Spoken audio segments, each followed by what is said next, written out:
Eu quero trazer uma palavra ao seu coração. Eu quero falar essa noite sobre o Jesus que toca todas as pessoas.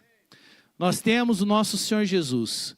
E só o Senhor Jesus, Ele tem o poder de tocar todas as pessoas. Queridos, eu já estive em ambientes da presença do Senhor. E por mais que sejamos pessoas muito diferentes, todos que estão aqui, um é diferente do outro. E como é que pode, mesmo sendo um diferente do outro, Jesus tem o poder de tocar a todos? Nós pensamos de maneiras diferentes, nós temos histórias diferentes, nós temos pais diferentes, nós temos famílias diferentes, mas nós temos um só Jesus.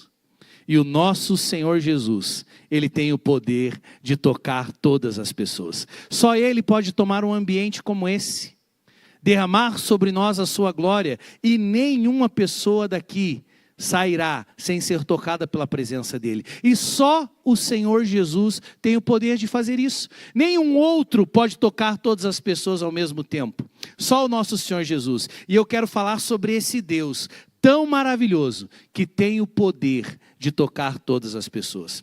Nós vamos estudar sobre mais um milagre do Senhor Jesus, que é o milagre onde um menino estava possesso por um espírito maligno, e foi liberto pelo Senhor Jesus. Marcos capítulo 9, a partir do versículo 14, diz assim: Quando chegaram onde estavam os outros discípulos, viram uma grande multidão ao redor deles.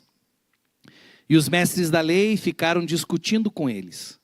Logo que todo o povo viu Jesus, ficou muito surpreso e correu para saudá-lo. Perguntou Jesus: O que vocês estão discutindo? Um homem, no meio da multidão, respondeu: Mestre, eu te trouxe o meu filho, que está com um espírito que o impede de falar. Onde quer que o apanhe, joga-o no chão. Ele espuma pela boca, range os dentes, fica rígido. Pedi aos teus discípulos que expulsassem o espírito, mas eles não conseguiram. Respondeu Jesus: Ó geração incrédula, até quando estarei com vocês? Até quando terei que suportá-los? Tragam-me o menino. Então eles o trouxeram. Quando o espírito viu Jesus, imediatamente causou uma convulsão no menino. Este caiu no chão, começou a rolar, espumando pela boca. Jesus respondeu ao pai do menino: Há quanto tempo ele está assim? Desde a infância. Respondeu ele: Muitas vezes esse espírito tem lançado no fogo e na água para matá-lo. Mas se podes fazer alguma coisa, tem compaixão de nós e ajuda-nos. Se podes, disse Jesus, tudo é possível àquele que crê. Imediatamente o pai do menino exclamou: Creio, ajuda-me a vencer a minha incredulidade.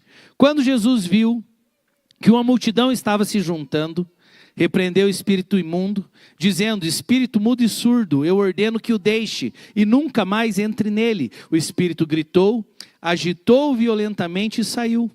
O menino ficou como morto. Ao ponto de muitos dizerem: ele morreu. Mas Jesus o tomou pela mão, o levantou e ele ficou em pé. Depois de Jesus ter entrado em casa, seus discípulos lhe perguntaram em particular: Por que não conseguimos expulsar? Ele respondeu: Essa espécie só sai pela oração e pelo jejum. Veja só que interessante, queridos, esse texto. Primeiro, nós temos várias pessoas ao redor de Jesus durante essa passagem. Primeiro, é importante lembrar os irmãos que Jesus, ele tinha acabado de sair do Monte da Transfiguração. E a Bíblia diz que no Monte da Transfiguração estavam 3 discípulos. Quais eram os 3 discípulos? Pedro, Tiago e João. Os 3 discípulos. Veja só, os discípulos estavam lá no Monte da Transfiguração, viram Moisés e Elias, viram a glória do Senhor e ainda ouviram a voz de Deus dizendo: Este é o meu filho a ele ouvir. Tem coisa mais maravilhosa que isso? Gente, que maravilhoso. Deus falando, os discípulos ouvindo. E aí a Bíblia diz que eles descem. Jesus passa a noite, né, no Monte das Transfigurações, e aí ele desce. E quando Jesus desce, tinha ficado os 9. E sabe o que os 9 estavam sofrendo? Estavam passando um perrengue.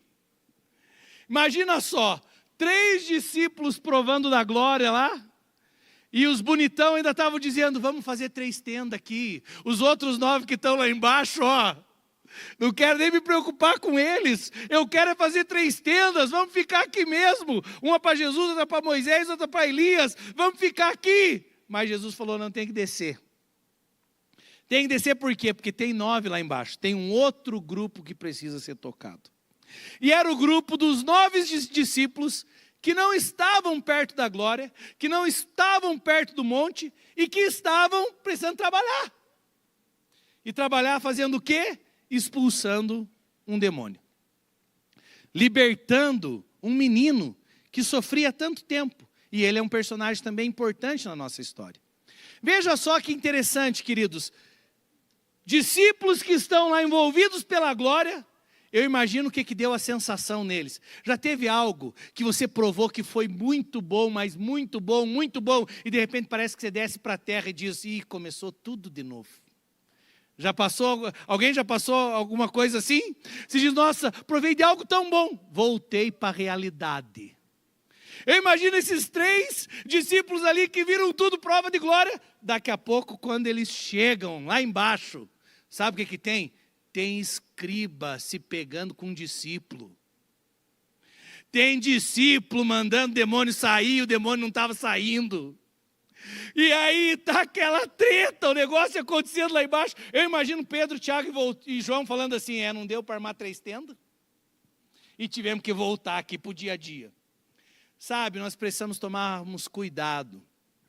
É maravilhoso sermos participantes da glória do Senhor. Mas essa mesma glória que nós recebemos diante dEle, essa mesma autoridade, essa mesma presença que nós recebemos na presença dEle, nós temos que levar isso para quem precisa. Não é simplesmente eu e você, nós ficarmos todos os dias participantes da glória, e aí tem pessoas que, puxa, cada vez mais eu quero buscar mais, e isso é maravilhoso.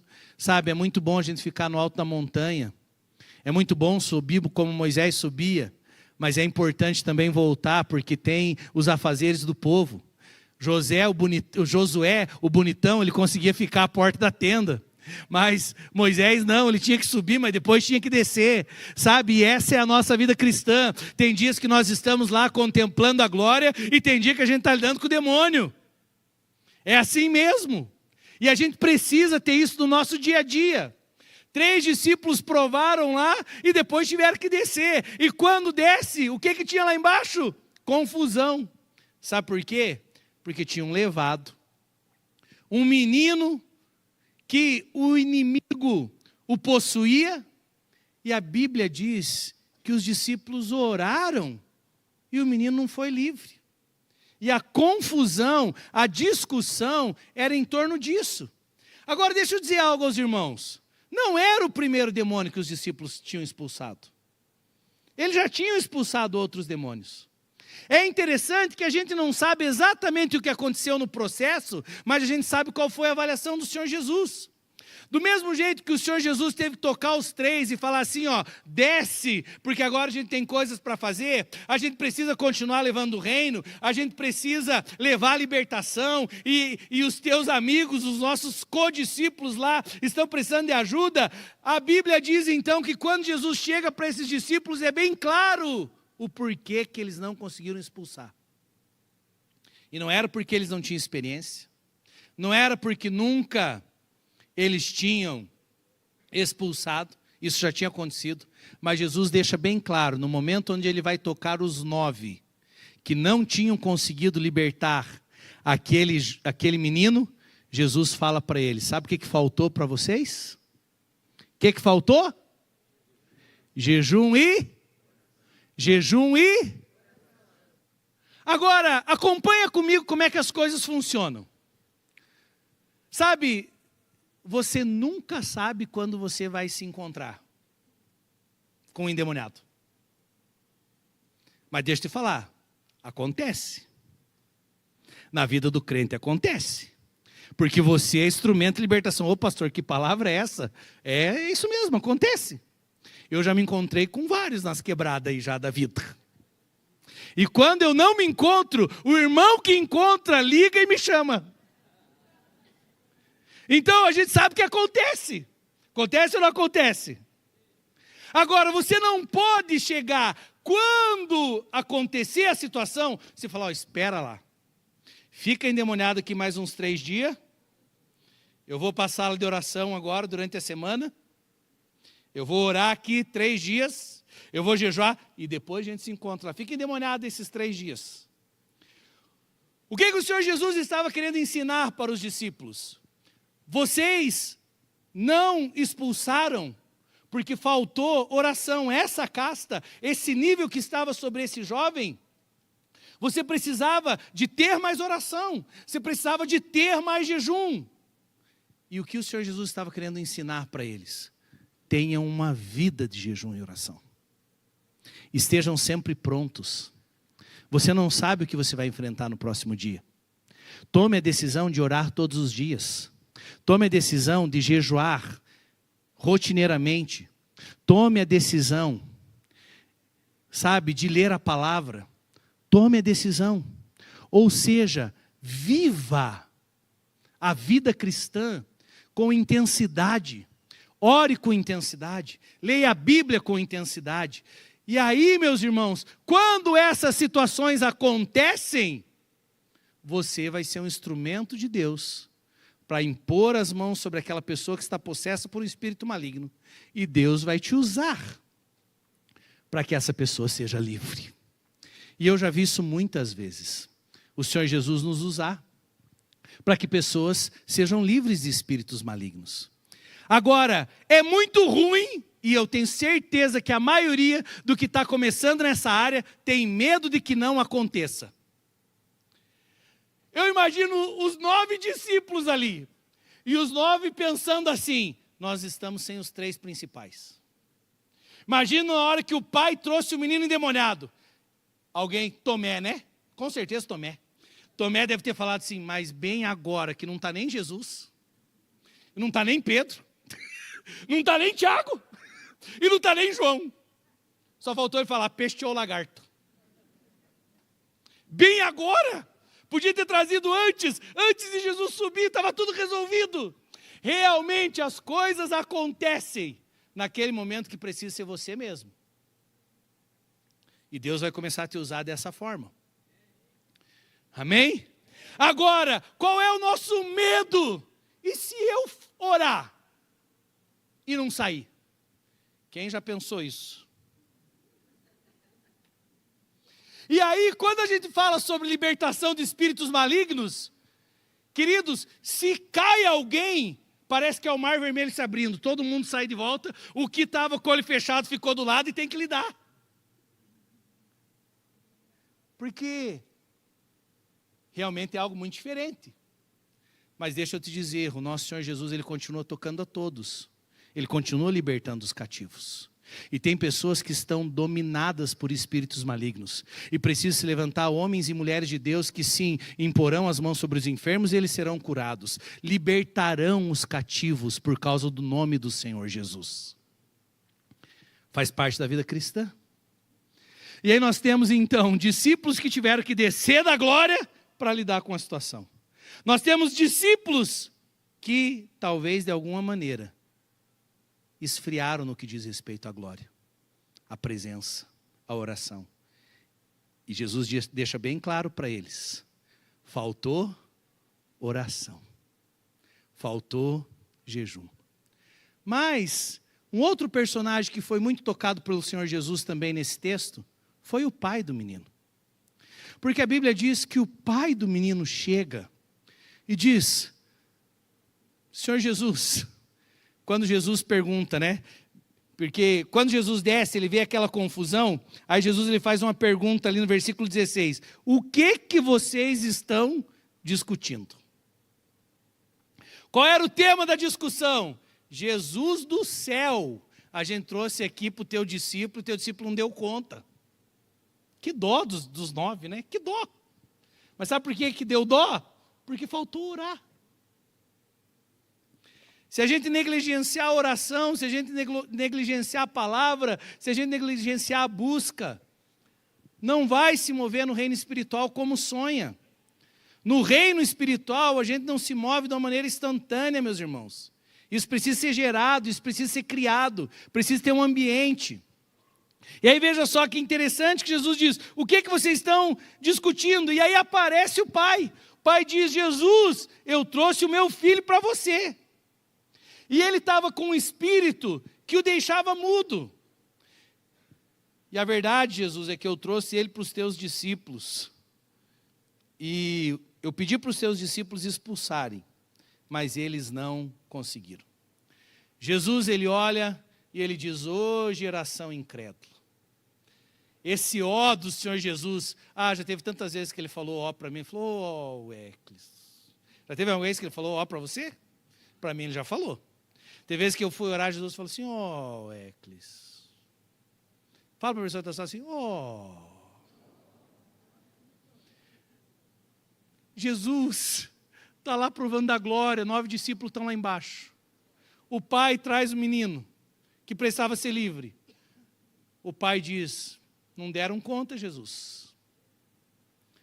Jesus diz, ó, geração incrédula. Sabe o que é interessante para mim aqui? Em nenhum momento, Jesus fala do tamanho do inimigo. Você já percebeu? Jesus não se preocupou se o inimigo jogava o menino no fogo, se tentava matar.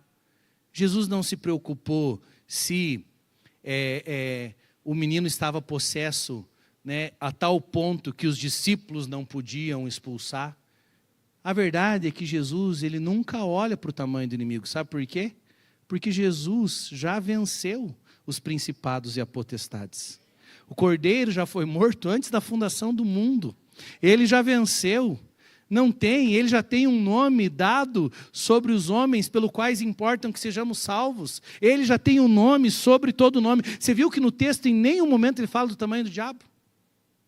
O tamanho do diabo é só para mim e para você, para ele não é. A gente que olha e diz assim, meu Deus, e se eu orar e não sair? Com isso você já faz o inimigo ficar mais grandão. Não é assim? Já faz ficar mais grandão. E deixa eu te dar um exemplo aqui. Aprendi isso demais com o pastor Francisco. Quem lembra do pastor Francisco? Esse era bom, gente do céu. Um homem simprão. Um dia, eu e ele expulsando demônio. E ele deixando eu como estagiário. Sempre. Aí eu falei, sai! O demônio falou, não saiu. Eu virei para o Francisco. Falei, e agora? Ele falou, ué? Você não mandou sair? Eu falei, mandei. Então tem que sair. Ele falou, não saiu. Mas tem que sair. E a verdade é que aquele ensinamento do Francisco, eu perguntei, mas daí quando não sai, como é que a gente faz? Ele falou assim, você tem que crer. Na ordem que você deu. Ele falou, eu só dou ordem uma vez? Eu falei, sério, às vezes eu preciso dar tanta. Ele falou, mas eu só dou uma vez? Por quê? Porque se eu dei, está dado. E Jesus vai libertar essa pessoa. E eu dou a ordem, e eu saio, não preciso fazer entrevista. Não preciso fazer nada. Eu dou a ordem, e eu saio, e a pessoa sai livre. Eu falei, Francisco, é simples assim? Ele falou, é simples. Depende do que você crê. É simples para quem crê. Sabe por quê? A Bíblia diz que Jesus, ele é o leão. Ele ruge e ele é o leão. Agora o diabo, a Bíblia diz que ele não é o leão. Ele ruge como se fosse um leão. E o texto diz que ele busca quem ele possa tragar. Ele não pode tragar todo mundo. Ele só vai tragar quem começa a acreditar mais na força do mal do que na força de Deus. E sem perceber, tem cristãos que estão vivendo isso no seu dia a dia. Tem gente que parece que crê mais no poder do diabo e da inveja do que no poder de Deus. Tem gente que diz assim, tudo isso deu errado na minha vida. Inveja daquele desgraçado. É o poder da inveja. Lógico, se você crê mais no poder da inveja do que do sangue de Jesus sobre você, é lógico que a inveja vai começar a governar sobre você. Vocês estão entendendo como o reino espiritual é simples? Depende daquilo que a gente crê. O inimigo não é o leão, mas se a gente começar a crer que ele é, aí ele não sai. Estão percebendo? É algo até que acontece meio psicológico naquele momento. Você diz, sai, ele diz, não saio. Aí diz, vai sair sim, fica na tua aí. Não, fica, não dá, porque senão tem que sair, né? Sai logo da vez. E aí, à medida que a gente vai entendendo como as coisas do reino espiritual funcionam, você percebe que não é por você, mas é pelo Cristo que você carrega. É porque você carrega o verdadeiro leão. E não é pela tua própria força. Sabe? Quando a gente começa a entender isso, a gente vai começar a levar o reino. A gente vai começar a levar a libertação. Você vai ser um instrumento nas mãos de Deus. Chega um pai desesperado. E esse pai, para mim, é um personagem que mexe muito comigo, porque ele mostra a sua humanidade para Jesus. Ele chega para Jesus e diz assim, Jesus, eu pedi para os teus discípulos expulsarem, libertarem meu filho, mas eles não conseguiram. E aí veja só que interessante, porque Jesus, depois que escuta aquele relato triste de um pai que vê um filho sofrendo, eu imagino a dor desse pai, eu imagino esse pai, ele com certeza não dormia, gente. Ele não sabia qual era a hora que o Espírito ia possuir aquele menino.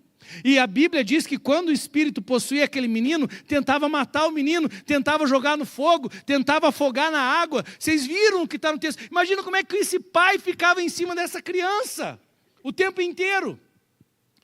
Mas aí Jesus chegou ao encontro dele. Jesus chegou para resolver a questão da discussão, tocou os discípulos e já resolveu a questão dos estagiários. Jesus chegou para aquele pai e o Senhor Jesus faz uma pergunta que para mim é tão forte para ele. Jesus pergunta para aquele pai assim, há quanto tempo teu filho está sofrendo? Gente, que Deus maravilhoso é esse? Vocês concordam que Jesus podia chegar ali simplesmente e libertar? Mas Jesus busca ouvir a história. Jesus chega e diz assim, há quanto tempo você está sofrendo? Eu estou prestando atenção aqui na tua dor. Eu estou prestando atenção no que você está passando. Há quanto tempo que tem esse espírito dominando sobre a vida do teu filho? E aí aquele pai se levanta e diz assim, Jesus, a verdade é que é desde a infância dele. Parece que essa situação já é um decreto sobre o meu filho. Não tem mais o que fazer, e mais uma vez, parece que fortaleceu isso ainda, porque eu trouxe para os teus discípulos, e os teus discípulos não conseguiram expulsar, parece que vai ter que ser assim. Já teve uma situação na sua vida que você pensou, não tem o que fazer. Parece que vai ter que ser assim mesmo. E quando essas situações que a gente ora, que a gente clama, que a gente leva para o discípulo, leva para o pastor, leva no lugar de oração, e parece que a situação não muda, vai ou não vai dando um desânimo, meus irmãos. Só que agora ele estava diante do Senhor Jesus. Jesus pergunta para ele, há quanto tempo você está sofrendo? E ele responde, ele diz, é desde a infância. Muitas vezes o Espírito tem lançado o menino no fogo, na água, para matá-lo. Agora veja só que interessante. Versículo 22 diz assim, a resposta do pai no meio da dor, ele diz assim, mas se pode fazer alguma coisa, tem compaixão de nós e nos ajuda. Ele já estava com tal dor, com tal desânimo, que com certeza aquela situação já tinha mexido com a fé dele. E aí quando ele diz, se podes, meus irmãos, eu não posso chegar diante do Rei dos Reis e Senhor dos Senhores, eu não posso chegar diante do verdadeiro leão, eu não posso chegar diante daquele que tem o mundo todo em tuas mãos, nas mãos dele, eu não posso chegar diante dele e perguntar se ele pode. Deixa eu dizer para você, para o crente não existe se. Existe ele pode. Mas muitas vezes as situações parece que elas perduram por um tempo na nossa vida, e quando as situações perduram por um tempo na nossa vida, a nossa fé parece que ela vai sendo abatida. E parece que aquela situação, ela já se torna um decreto sobre nós. É um filho que parece que nunca vai ser livre. Às vezes é uma mulher que não consegue ter um filho. Às vezes é um diagnóstico de um médico que diz: isso está decretado sobre você, não tem mais o que fazer. É muito horrível quando pessoas chegam, vão a um médico e de repente eles saem de lá com um diagnóstico, com um decreto médico dizendo: não tem mais cura. E quando nós enfrentamos essas situações, é muito normal a nossa fé ser abalada.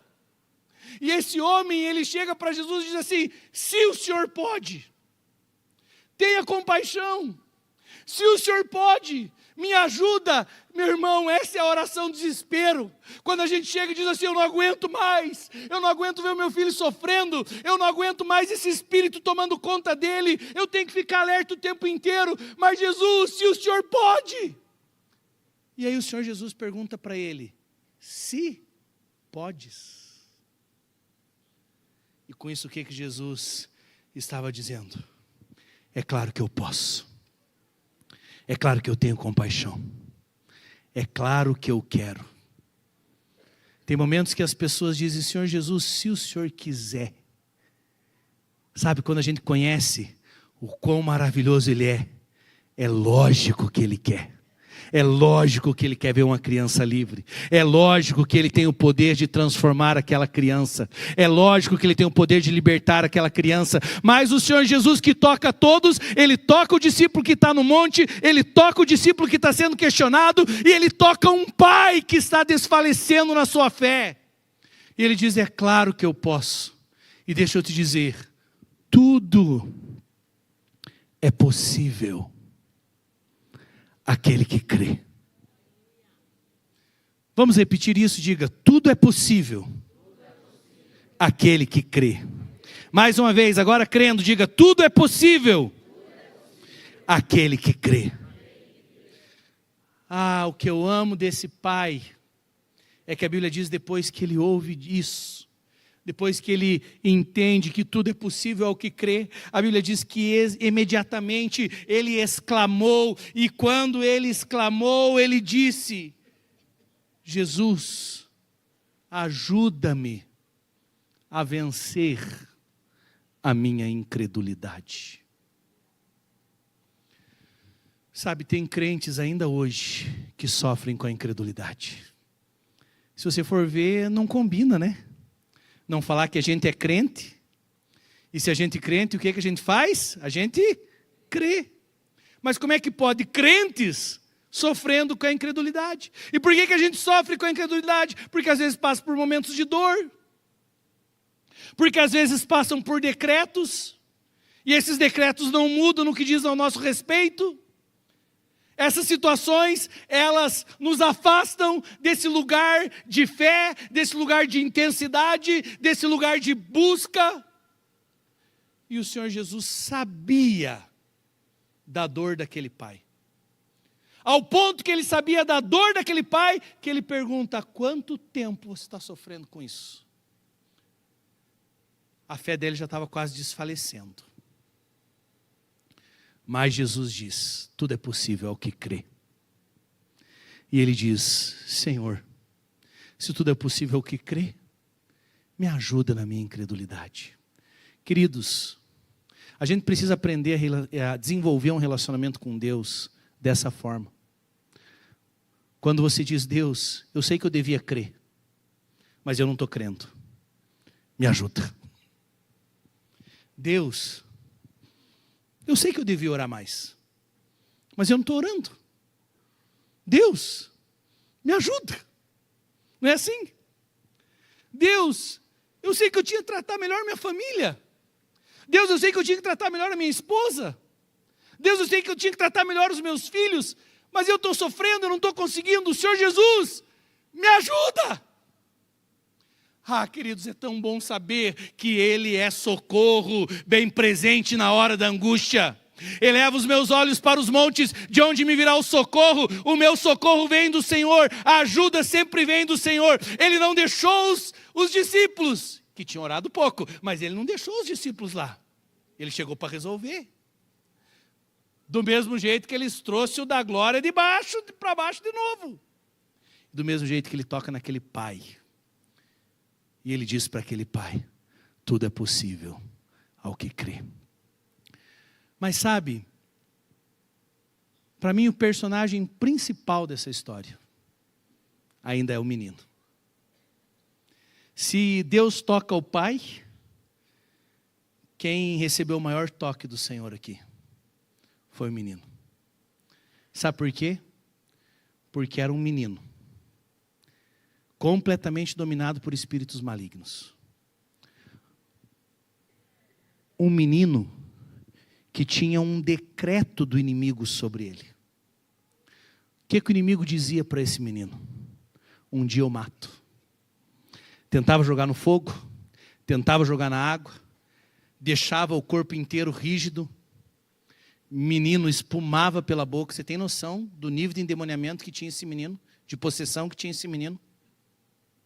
Ele ficava todo rígido, ele não falava, ele não ouvia. Tal era o espírito maligno que estava sobre ele.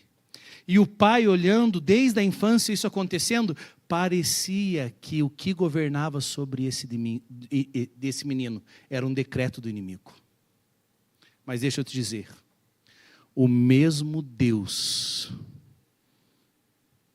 que toca todas as pessoas é o Deus que muda decretos. Vou repetir, o mesmo Deus que toca todas as pessoas é o Deus que muda decretos. Sabe, aquele menino estava fadado ao sofrimento, mas um dia ele teve um encontro com Jesus. E o Senhor Jesus mudou o decreto daquele menino. Do mesmo jeito, meus irmãos, que um dia lá no livro de Daniel, um rei instituiu um decreto. E o decreto daquele rei foi: quem não me adorar será jogado em uma fornalha. E a Bíblia diz então que Sadraque, Mesaque e Abdenego, eles não se dobraram. E a Bíblia diz que eles foram jogados em uma fornalha. Porém, o Senhor Jesus apareceu lá para ajudar eles. A Bíblia diz que tinha um quarto homem na fornalha. E o quarto homem da fornalha mudou o decreto de Nabucodonosor. Ele cancelou a força do fogo. E aí não era mais um decreto de morte, morrendo na fornalha, que governaria sobre Sadraque, Mesaque e Abdenego. Não, agora um outro decreto vai sair. Que o Deus de Sadraque, Mesaque e Abdenego seja adorado. Porque existe um Deus que ele muda decretos. Do mesmo jeito, um outro decreto saiu no mesmo livro de Daniel. Ninguém pode mais orar. E quem orar será jogado, será lançado na cova dos leões. Esse era o decreto humano. Esse era o decreto do governo dessa terra. Esse era o decreto real. Porém, o meu Deus é um Deus que muda decretos. E porque ele muda decretos, a Bíblia diz que Daniel não deixou de orar. Tem gente que já não ora sem lei contra orar. Imagina se tivesse lei para não orar. Estando livre para orar, já não ora. Imagina se tivesse lei ainda proibindo. Guardinha municipal passar na tua casa, orou hoje. Ah, orou!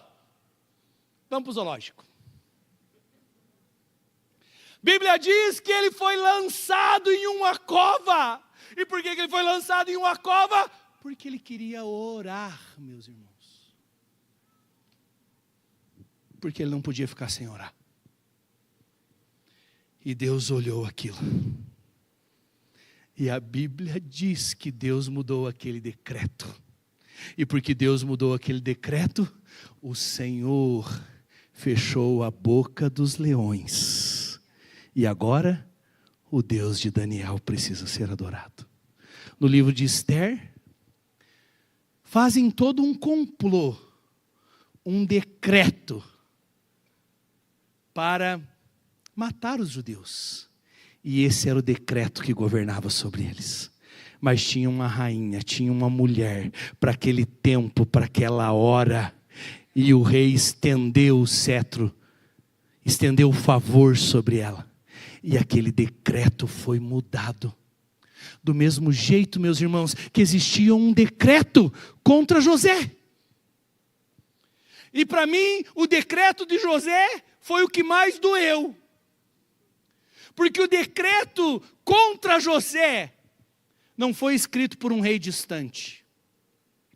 O decreto contra José não foi escrito por uma pessoa desconhecida.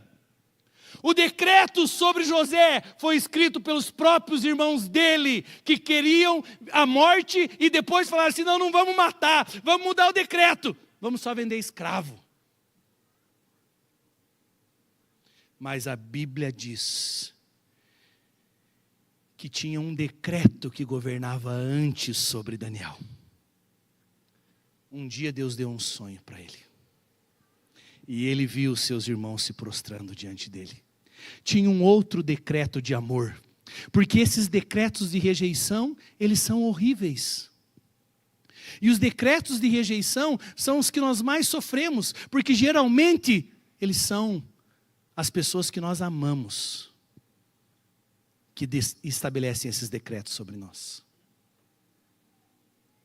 Mas a Bíblia diz que tinha um pai de José, que um dia deu uma túnica de várias cores para ele. Os irmãos pegam aquela túnica que era símbolo do amor de um pai, e eles mancham de sangue. E a verdade é que o decreto da rejeição dos irmãos estava tentando o tempo inteiro ser mais forte que o decreto do pai. Mas a Bíblia diz, como Deus é maravilhoso. Como Deus muda decretos. A Bíblia diz, José diz, todo o mal que vocês intentaram contra mim, o meu Deus mudou em bênção. Porque nós temos um Deus que muda decretos. Agora, se existe um Deus que muda decretos, meus irmãos, eu preciso abrir os teus olhos essa noite e te dizer, por que você ainda está na rejeição?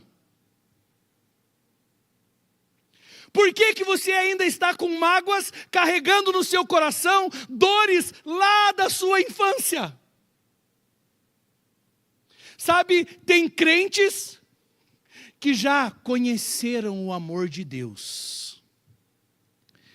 E talvez você recebeu Jesus com esse versículo, porque Deus amou o mundo de tal maneira, foi tão loucamente, foi tão perdidamente, Ele se apaixonou, ao ponto que Ele entregou o seu Filho para morrer por nós. Você tem noção desse nível de amor? Mas Deus está aqui hoje para mudar decretos de pessoas, porque até hoje, mesmo pessoas recebendo esse amor de Deus, parece que esse amor ainda não é suficiente, esse amor não te supre, e parece que aquela rejeição que aconteceu há 15, 20, 30 anos atrás, e você ainda era uma criança, parece que isso te governa até hoje. Deus está aqui esta noite, mudando decretos. Não será mais a tua rejeição. Não, até preciso te dizer. Vamos lidar com rejeição aqui do jeito que a gente precisa lidar, meu irmão. Não é privilégio só teu. Não vamos nem levantar a mão aqui. Quem aqui foi rejeitado dentro de casa? E quando eu digo isso, eu não estou menosprezando. Eu estou dizendo que, se foi rejeitado. Pastor, eu sou um filho fora do casamento. Meu pai nunca me aceitou. Minha mãe nunca me quis. Eu sei, esse era o decreto de morte sobre você, mas no meio do esquecimento dos teus familiares, um dia Deus olhou para você e disse assim, ainda que a mãe esqueça do filho que mama no próprio seio, todavia eu não esquecerei de vós. Um dia Deus olhou para você e disse assim, com amor eterno eu te amei e com benignidade eu te atraí. Um dia Deus olhou para você e falou assim, com o meu amor leal eu estou te atraindo a mim. Sabe, meus irmãos, Ele é socorro bem presente na hora da angústia, mas a questão é, eu vou decidir crer em quê? Qual é o decreto que governa sobre mim? Um decreto de um rei, ele muda o nosso dia a dia. E tem crentes que estão sofrendo com dores, crentes que estão sofrendo com depressão, crentes que estão sofrendo, se sentindo sempre os últimos. Deixa eu te dizer, você não é o último, Jesus escolheu você. O amor dele te trouxe até aqui. Ele é teu pai. E mesmo que os nossos pais possam falhar, não será esse decreto que vai governar sobre nós. Sabe, eu tenho acompanhado algo que me preocupa, meus irmãos. A pessoa, ela descobre há 30 anos atrás que ela foi rejeitada. E aí ele começa um processo para se compreender, para entender o seu interior. Tudo isso é maravilhoso? Amém? Maravilhoso. Mas eu preciso te dizer, meu irmão, tem uma hora da sua vida que precisa mudar o decreto. Sabe por quê? Porque senão, sem a gente perceber, a gente começa a acreditar mais no mal que os irmãos fizeram do que na túnica do Pai de várias cores que me foi dada.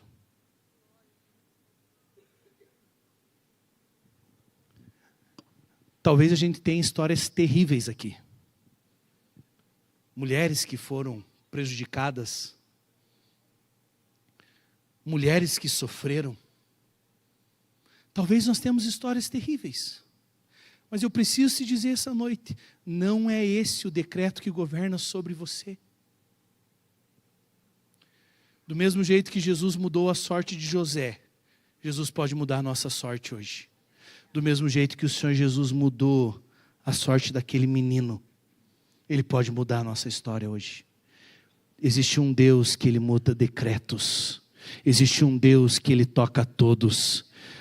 O amor dele é tão grande que não tem nenhuma rejeição que possa ser maior do que o amor dele. O amor dele é tão grande que não existe nenhuma mágoa, não existe nenhuma palavra, não existe uma palavra mal colocada, sabe? Tem pessoas que estão vivendo um decreto, que estão vivendo uma prisão. Tem pessoas que dentro do casamento, lá atrás, no começo do casamento, um dia tiveram uma briga e você carrega isso até hoje. Deixa Deus mudar o decreto do teu casamento hoje, porque existe amor de Deus sobre nós.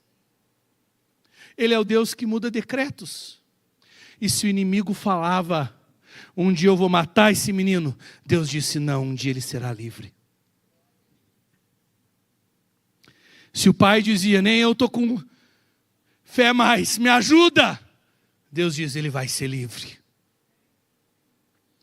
E a palavra do Senhor nos diz, queridos, isso é lindo, isso é lindo, isso é lindo. O menino está ali possesso por um espírito. Quando Jesus chega e vai lidar com a situação, o inimigo ainda faz mais bagunça, mais barulho, traz uma convulsão no menino na hora. E deixa eu te dizer, não foi tão simples não. Você leu direitinho o texto? A Bíblia diz que o menino caiu como se tivesse morto. E todo mundo começou a falar assim, morreu. Deixa eu te dizer, irmão, profeticamente essa noite, você não vai morrer debaixo desse decreto do inimigo. Ele diz que o teu casamento ia acabar, não vai acabar. Ele diz que você ia viver a vida inteira nessa depressão. Deixa eu te dizer, não vai viver. Você ia viver triste. Você ia viver sem forças com o decreto do inimigo. Deixa eu te dizer, não será assim. Sabe por quê? Porque Deus amou o mundo de tal maneira. E o amor dele é forte. Mais forte do que a morte, diz o texto. É porque tem esse amor que vem sobre esse menino, que o menino não vai morrer. Muito pelo contrário. Que maravilhoso. Isso é lindo, isso é lindo, isso é lindo. A Bíblia diz que Jesus vai até aquele menino. E quando todo mundo está dizendo morreu, morreu, morreu, morreu, E deixa eu te dizer, nessas áreas da nossa vida, a gente não gosta de mexer, é ou não é? Porque parece que vai piorar. Não é assim? Diga a tal da Marta. Jesus dizendo, tira a pedra lá, Marta, para nós poder mexer. Marta diz assim, Jesus do céu, vai querer mexer no meu irmão, já faz 4 dias que está morto. A única coisa que está acontecendo é Jesus está fedendo. Gente, que irmã, né? Em vez de pensar assim, oportunidade de ressuscitar meu irmão, vamos mexer, vamos fazer o que tem que fazer. E Jesus aí já foi. É muito ruim quando a gente acha que coisa na nossa vida já foi. Isso tem que ser assim mesmo. Eu tenho que viver triste mesmo. Eu tenho que viver dominada pelo inimigo mesmo. Essa área parece que eu nunca vou ser livre. O que é maravilhoso é que Jesus pega esse menino, diz a Bíblia, pela mão. E levantou esse menino. Quando todo mundo dizia que ele estava morto, Jesus pega esse menino pela mão. E agora, o decreto a respeito dele mudou. Ele não é mais um menino possesso por espírito maligno. Agora ele é um menino livre. Agora ele é um menino livre. Sabe por quê? Porque ele se encontrou com o autor da vida. Sabe por quê? Porque ele se encontrou com Jesus Cristo. Sabe por quê? Porque ele se encontrou com um amor que é muito maior que ele, é muito maior do que os pais dele podiam dar para ele, é muito maior que os discípulos podiam dar para ele, é um amor que só Deus pode dar. E a Bíblia diz que esse amor é forte. Jesus pega o menino pela mão, e eu sinto no meu espírito hoje, Jesus vai pegar algumas pessoas pela mão aqui. E hoje o Senhor Jesus te liberta desse decreto de tristeza. Hoje o Senhor Jesus te liberta desse decreto de rejeição. Hoje o Senhor Jesus vai mudar a tua maneira de pensar. Sabe? Porque eu posso ficar acreditando em tudo aquilo que os meus irmãos fizeram contra mim. Ou eu posso ficar acreditando e lembrando do dia que o Pai me entregou a túnica, dizendo que eu era um filho amado. Aí você vai dizer, pastor, mas o meu pai natural nunca me entregou. Não recebi nenhum presentinho. Tem um Deus que lhe deu muito mais do que uma túnica de várias cores. Tem um Deus que entregou o seu filho para morrer por nós numa cruz. E quando eu olho para a cruz, ali está a prova do amor de Deus. E ou eu vou viver pelo amor de Deus e pela cruz, ou eu viverei dominado pelas palavras das pessoas. Ou eu viverei por aquilo que foi conquistado por mim na cruz, ou eu viverei triste, depressivo, por causa que as coisas não dão certo aqui nessa vida. Deixa eu dizer, pode até que as coisas não deem certo nessa vida, mas tem uma eternidade para você. E essa terra aqui, meu irmão, é como a neblina. Esse tempo é passageiro. Eu preciso te dizer essa noite, Jesus quer mudar decretos aqui, porque Ele é o Deus que toca a todos. Eu posso ficar tentando dar exemplos aqui, mas para mim o mais forte, meu irmão, é saber que Jesus vai levantar alguns pelas mãos hoje. Como eu queria saber se na Bíblia tem mais alguma coisa a respeito desse menino. Eu queria, meus irmãos, saber o que aconteceu com ele quando ele ficou jovem. O que aconteceu com ele quando ele teve filhos. Eu tenho certeza que lá para os filhos dele, ele poderia dizer, um dia eu me encontrei com Jesus. O Espírito dominava a minha vida.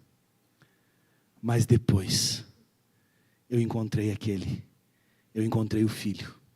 E se o Filho vos libertar, verdadeiramente sereis livres.